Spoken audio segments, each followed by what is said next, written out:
Bismillahirrahmanirrahim.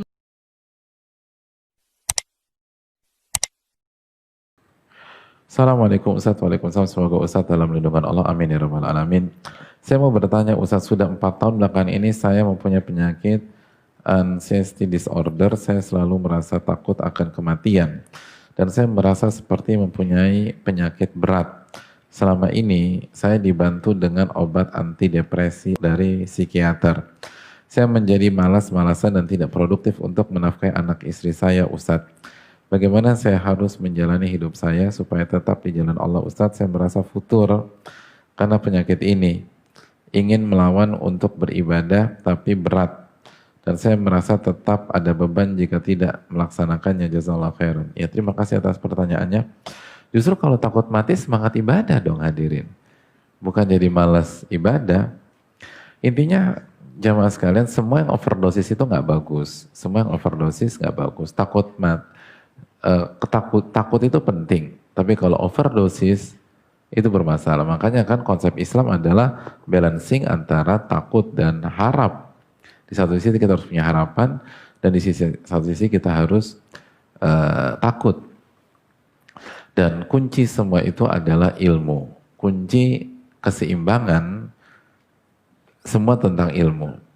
Ilmu tentang iman. Jadi yang harus diperkuat adalah keimanan kita kepada Allah Subhanahu wa taala dan iman kita kepada hari kiamat, iman kita kepada takdir yang apabila benar-benar imannya benar, semua itu akan clear. Dan hadirin yang Allah muliakan, sekali lagi takut mati itu harusnya menjadi trigger bagi kita untuk mengatakan tidak pada maksiat dan untuk semakin produktif di dalam berkarya, beramal, dan beribadah. Bukan justru down, bukan justru jatuh. Kenapa demikian? Karena sekali lagi pada saat kita tahu tidak ada solusi dari kematian, maka jalan keluarnya adalah bagaimana menghadapi kematian itu dengan husnul khotimah. Dan untuk mendapatkan husnul khotimah, kita harus membangun pola hidup yang bertakwa, pola hidup yang soleh. Man asya ala syai' mata alaih, sebagaimana ucapan Al-Imam Ibnu Katsir. Barang siapa yang hidup dengan pola tertentu, maka dia akan wafat dengan pola itu.